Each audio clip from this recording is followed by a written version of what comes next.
예, 안녕하세요. 지금 두 가지 좀 화제되는 부분에 대해서 말씀을 드려볼게요. 첫 번째는 이제 금투법이죠. 이 부분에 대해서 질문을 좀 해 주시는 것 같더라고요.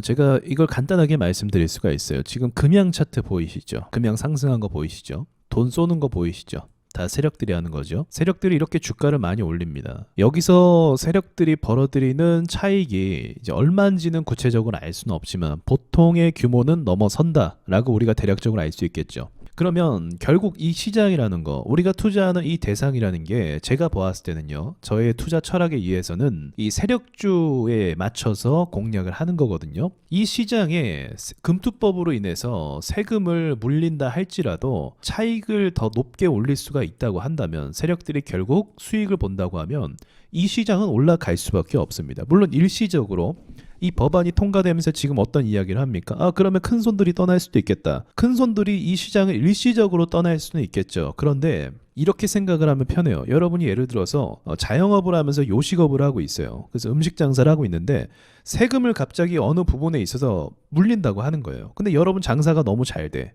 돈을 많이 벌고 있어. 그럼 세금을 물리면 내 수입이 줄어들긴 하겠죠.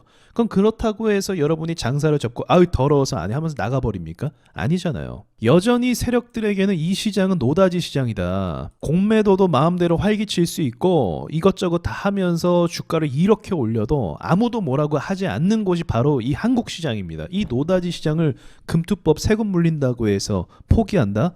말도 안 되는 거죠. 차라리 더 올려서 더 수익을 보면 그만이죠. 그래서 그렇게 간단하게 생각하셔서 본질상 세력주들은 문제가 없다. 그렇게 생각하시면 되고, 제 생각에 오히려 이거를 실행하면은 더 많이 올릴 것 같아요. 더 많이 해먹으려고. 그렇지 않겠습니까? 그리고 이거 철회될 가능성도 있어요. 이거는 이제 내용을 살펴보면 여러분도 공감하시겠지만 어디서 이런 말도 안 되는 생각과 사고방식을 가져왔는지 모르겠네요. 그렇게 따지면 더 공정하게 지금 시장에서 불법적으로 일어나는 일에 대해서 즉각적인 처리와 피해 보상까지도 돼야죠. 예를 들어서 내가 공정한 시장이라고 생각해서 들어왔는데 대주주가 문제가 생겨서 내가 돈이 묶여버렸어.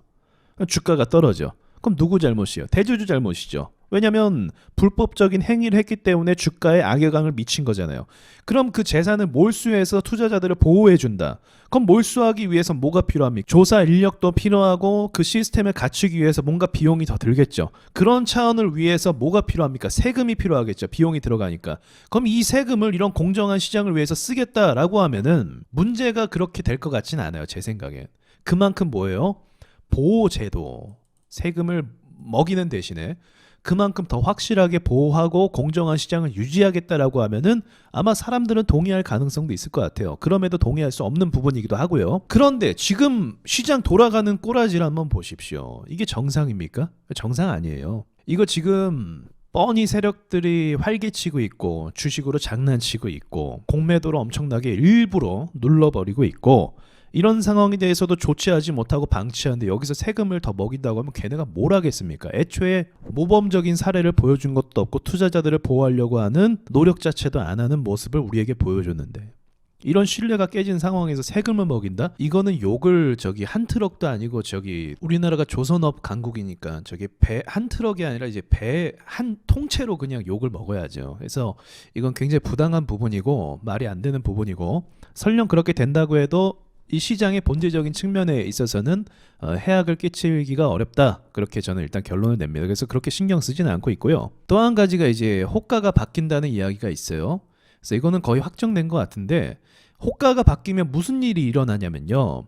호가층이 더 많아지는 거예요. 호가층이 많아지면 물량이 이제 호가 선택 여지가 없다고 하면 물량이 여기 걸릴 게 이제 나눠지는 거죠. 그러면 이게 어떤 문제가 발생을 하냐면 주가의 변동성이 더 커집니다. 왜냐하면 선택할 수 있는 가격의 범위가 더 넓어지는 거예요. 그럼 그렇게 되면 투자자들이 어떻게 되겠어요? 두 호가, 세 호가 내려가는 거에 사람들의 심리가 바뀐단 말이죠. 그래서 호가층이 많이 쪼개진 종목일수록 변동성이 너무 세요. 그래서 급등도 잘 나오고 폭락도 잘 나와요. 이게 앞으로 이렇게 된다고 하면요, 앞으로 시장의 변동성과 변동 장세가 더 극심해질 겁니다. 그러면 어설프게 투자하는 사람들은 손절만 계속할 수도 있는 상황이 만들어질 수 있어요. 이거는 전적으로 세력에게 매우 유리한 상황입니다. 예를 들어서 호가층에 대한 선택 게 없고 뭐 지금 1,000원 단위로 시작하면은 앞에가 1 단위라고 한다면 한호가의 0.5% 이렇게 오를 수도 있잖아요. 이러면 세력 입장에서도 컨트롤하는 게 좀 힘들 수도 있어요. 한호가를 버리면 주가가 쭉 밀려버리니까. 그리고 한호가를 올려주면 투자자들에게 0.5%의 수익을 줄 수도 있으니까. 그래서 보통 이런 부분이 저항대로 형성이 되지 않습니까? 근데 이게 좀 완화가 된다고 하면 세력들 입장에서는 더 들쑥날쑥 흔들 수가 있는 거예요. 앞에 1단위는요 흔들기가 좀 힘들거든요. 호가층이 이렇게 선택사항이 없어갖고. 그래서 보합을 많이 가요. 근데 보합을 가지 않고 선택사항이 많아지면 호가층이 많이 쪼개지면 보합을 가기보다 흔들면서 좌우로 흔들면서 움직일 수 있는 가능성이 높은 거겠죠. 단타하는 사람들은 더 쪼개서 이 조그만한 수익을 얻기 위해서 더 단타 자금들이 들어올 것이고요. 그래서 시장이 교란될 가능성이 꽤 많이 있습니다. 그래서 이거는 좋은 게 아니다라고 생각하는데 근데 뭐 또 따지고 보면은 제 입장에서는요 이건 또 이것대로 공략하면 돼요. 오히려 이 변동성을 노리는 사람들에게는 역으로 더 많은 기회가 될 거고요. 그리고 초보자들에게는 이게 지옥이 될 거예요.